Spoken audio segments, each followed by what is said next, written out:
Welcome to the show. Today, Miles and Viv are looking at how artificial intelligence is reshaping the global economy. AI has become a major driver of productivity and growth, with McKinsey estimating trillions in potential annual value.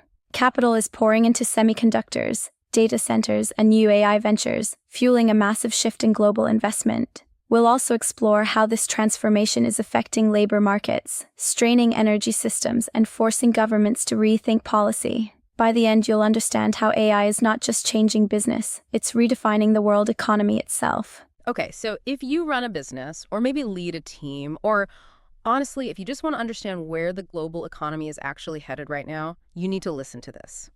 We're not talking about AI as some, far-off sci-fi thing anymore. We're tracking its real impact right now on productivity, capital, labor, and energy, the absolute core stuff for growth.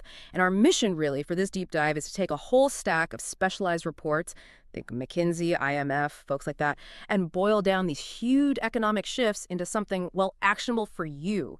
Especially if you're an entrepreneur or running a small business. We want you to walk away understanding how this new economic engine works, where it's getting its power, and crucially, where the opportunities are shaking out. Right. And maybe the best place to start is just the fundamentals. Economies grow mainly through three things: more labor, more capital, and getting more productive. Yeah. AI touches labor and capital, sure, but it's really massive game-changing impact. That's squarely on productivity. Right. It's boosting the output we get per hour, especially in knowledge work and services. And the numbers being thrown around, well, they're definitely headline grabbers. McKinsey, I think they looked at something like 63 different business uses.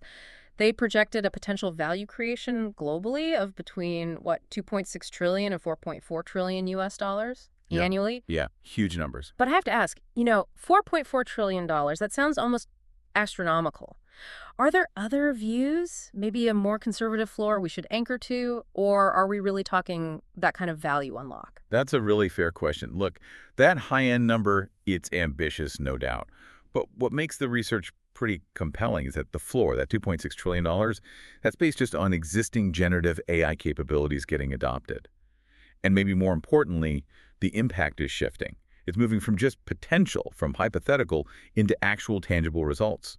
McKinsey's 2024 survey found that 65% of organizations said they were using generative AI regularly. Now, that's a huge jump from the year before. 65%. Right. Exactly. It confirms adoption isn't just theory anymore. For a lot of companies, big and small, it's becoming, standard operating procedure. Okay, 65% is definitely serious traction.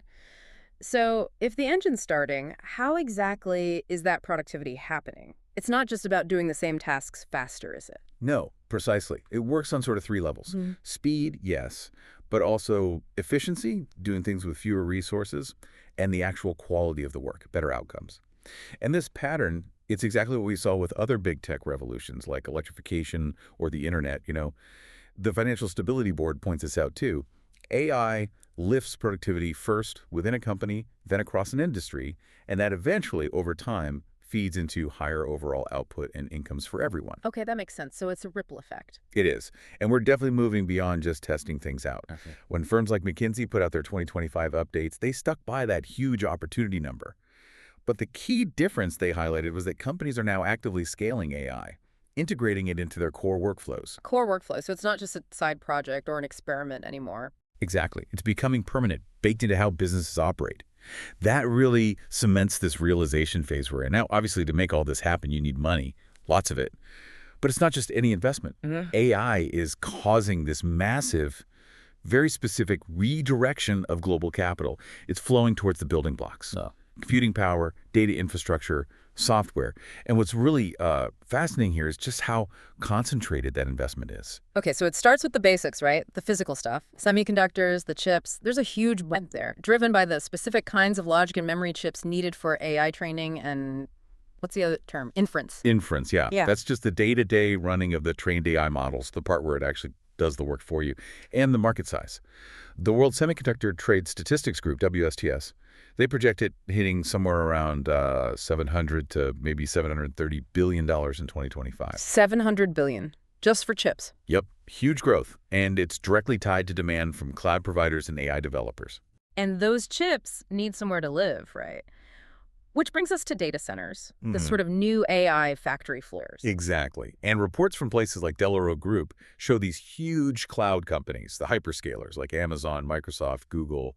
They're boosting their capital spending by over 30% year over year in 2025. 30% increase. Yeah, specifically to build out new clusters, new facilities designed for AI workloads. Okay, but here's something critical, especially if you're an entrepreneur listening outside, say, Silicon Valley or major Chinese tech hubs.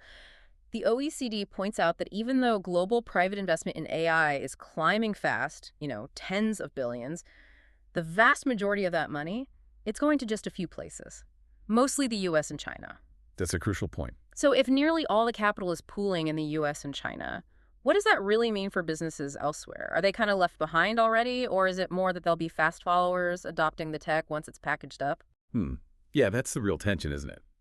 While the kind of core foundational innovation might be concentrated, the potential for using the technology is absolutely global. Smaller markets, they might not build the next huge AI model from scratch, but they're perfectly positioned to apply the software tools that come out of it, often quickly and relatively cheaply. But that concentration of capital does mean that the really high-end computing services, they'll probably still be sourced mainly from those hubs. And that's going to influence pricing and, network speed latency everywhere else. Right. So access is global, but the core infrastructure is concentrated. Okay. We've talked money, investment, but now we really need to pivot. We need to talk about the physical limits, the hard constraints, the non-negotiables that are starting to shape this whole thing. And the biggest one, it seems, is energy. I think we need to just pause on this for a second because the numbers are pretty staggering. All this computing power, it uses immense amounts of electricity, plus cooling. The International Energy Agency, the IEA, they're projecting that data center electricity use alone could nearly double by 2030. Double. To around, 945 terawatt hours? Yeah, almost 1,000 terawatt hours. Doubling global data center power consumption in, 6 years? That's just a monumental infrastructure challenge. Doesn't matter what the tech is. It fundamentally changes the economic equation. This isn't just, an environmental side issue anymore. It's becoming a core cost factor and a major constraint on where you can even build these things. And it's the AI-specific facilities, the ones optimized for training and inference, that are really driving most of that increase. So the cost of electricity is going to become a much bigger slice of your cloud computing bill down the line. Almost certainly. And it's not just about generating the power itself. It's the whole physical setup. JLL, the real estate firm, they report record levels of data center construction globally. But they also highlight these huge bottlenecks, getting connected to the power grid and just getting the permits to build. The classic delays, grid connections and permits. Exactly. Yeah. And these physical slowdowns, they're pushing up costs, and they're literally limiting how fast AI capacity can be deployed. So suddenly, things like land availability, grid capacity, energy prices, they're critical economic variables again, in a way they haven't been for years. Okay, this shift, these physical limits, it brings us very naturally to the impact on people, on labor. Because when most people hear AI economics, their first thought is often, are the robots taking our jobs? But the reality seems a lot more complicated. It always is, isn't it? Look, the IMF estimates that something like 40% of global jobs have some level of exposure to AI. And that exposure tends to be higher in advanced economies where more jobs involve cognitive tasks, the kind of work AI is currently good at assisting with. Okay, 40% exposed. But exposure doesn't necessarily mean gone, right? Exactly. That's the crucial distinction we need to make. Substitution versus complementarity. They sound jargony, but it's important. We are seeing substitution for some tasks, typically highly repetitive transactional things. Think basic data entry, maybe writing a very simple first draft of something. Right. Things a machine can do following clear rules. Precisely. But we're seeing much more complementarity for complex tasks. Things like strategic planning, deep analysis, sophisticated coding, creative work. In those areas, AI acts more like a very advanced assistant or co-pilot. That distinction feels really important. It suggests most roles won't just disappear, but they'll evolve, which means the demand for skills changes, right? Digital literacy, analytical thinking. And knowing how to interact with the AI. Prompt engineering, understanding how to get the best out of the tools, that becomes a key skill. So it's about working with AI, not being replaced by it for many people. And there's data backing that up. Research from the Federal Reserve Bank of Dallas actually found that giving workers access to AI tools significantly boosts their productivity. And interestingly, the biggest gains were often for less experienced employees. They benefited most from having that structured help with routine parts of their job. Oh, that's interesting. So it can actually help level the playing field a bit, if managed right. Potentially, yes. Yeah. If we handle the training and the reskilling side effectively, this wider adoption could lead to significant lifts in living standards. That's the potential upside. Okay, so you have this mix of huge potential, massive capital shifts, but also real physical constraints and labor market changes. Governments must be watching this closely. Right, absolutely. Governments, major international bodies like the OECD and IMF, they are acutely aware of this convergence of forces. And you can basically see their policy aims splitting into two main goals. First, they desperately want to capture the productivity gains. Makes sense. They want the economic growth. Right. So they're investing in digital infrastructure, rolling out programs to help small businesses adopt these tools, trying to accelerate diffusion. Okay, capture the gains. What's the second goal? Manage the risks and the potential inequality. Right. This is huge. The OECD, the IMF, they're really emphasizing the need for massive investment in education and reskilling.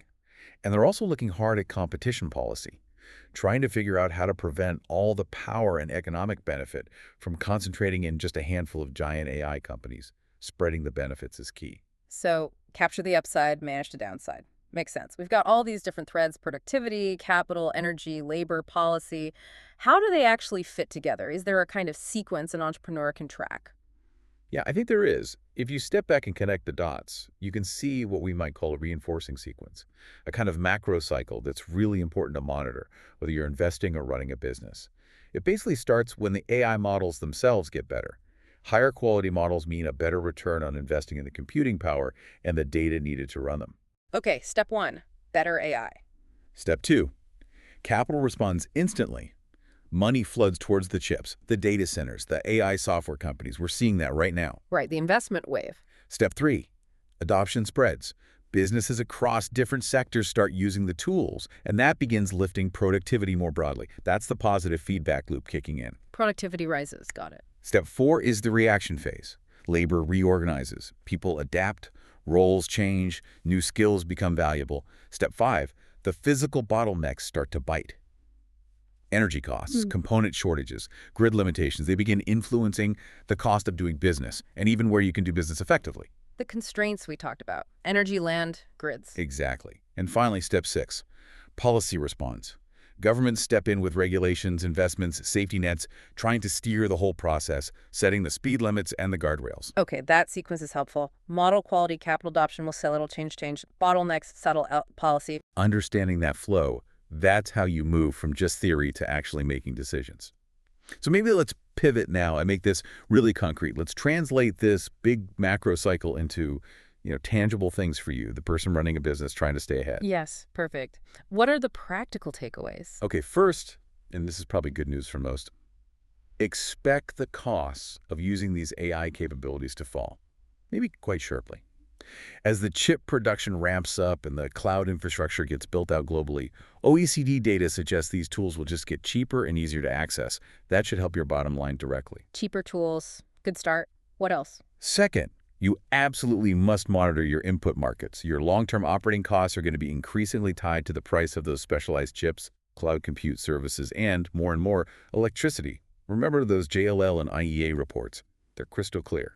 If you rely on cloud services, tight power grids and energy constraints in specific regions will impact your service. It'll affect latency, the speed of the service, and almost certainly the price you pay. So if your main cloud provider's data centers are in a region facing grid delays or high power costs, expect your bills to go up and maybe performance to dip. You need to be aware of that geography. Right, know where your cloud lives and what the power situation is there. Critical. Okay, what's next? Third, and this is crucial, invest in your people, your human capital. Remember that FRB Dallas research? The biggest productivity jumps happen when people and AI work together. Not AI replacing people, but augmenting them. Exactly. So you need to prioritize training your team. Help them learn how to use these tools effectively. Build internal libraries of good prompts, ways of asking the AI questions that capture your company's specific knowledge. Redesign workflows so your existing team can naturally partner with AI tools. Honestly, the return on investment in training right now might be higher than just buying into their software subscription. Focus on the human AI collaboration. Makes sense. Anything else? And finally, follow the money, but smartly. Remember that concentrated capital flow. Use it to spot opportunities. The real high-growth ecosystems are forming right now. Look for niches in semiconductor supply chains, maybe services around data center development, or building applied AI software that solves very specific problems for businesses like yours. So specialized applications. Yes, and don't forget power systems. There's going to be huge innovation needed in just managing and delivering all the energy AI demands. Those are the spaces where new value is migrating fast. Okay, that's a very practical list. Cheaper tools eventually, watch input costs, especially energy location, train your people relentlessly, and look for opportunities around the big capital flows. Precisely. Look, at the end of the day, society's bigger goal here, ideally, is to use AI to boost global productivity, free up human time for more creative, higher-value work, and hopefully expand prosperity without wrecking the planet. The massive challenge for the next decade is finding the right balance, isn't it? Balancing innovation speed with sensible regulation, balancing the need for massive computation with sustainability, balancing efficiency gains with making sure the benefits are shared inclusively. That's the tightrope we're walking. So, wrapping this all up, what's the big takeaway? It feels like this economic revolution is well and truly underway. And maybe the outcome, who wins and who loses, depends less on just having the tech and more on understanding this interplay. The dance between the financial investment and the hard physical limits. Those who really grasp the components of this new machine, who see where value is flowing, but also understand constraints of power grids, land availability, energy costs, not just the software subscription price. They're the ones who will likely be positioned best for whatever comes next. I think that's exactly right. So maybe here's a final thought to leave you with. Think about your specific local market or the region where your business primarily operates. Which of those physical constraints we talked about, land, energy supply, or grid capacity, which one do you think will most limit your competitors' ability to really scale up their own AI adoption over the next year or two? Understanding that bottleneck in your specific context, that might just be your most valuable, actionable piece of competitive intelligence right now.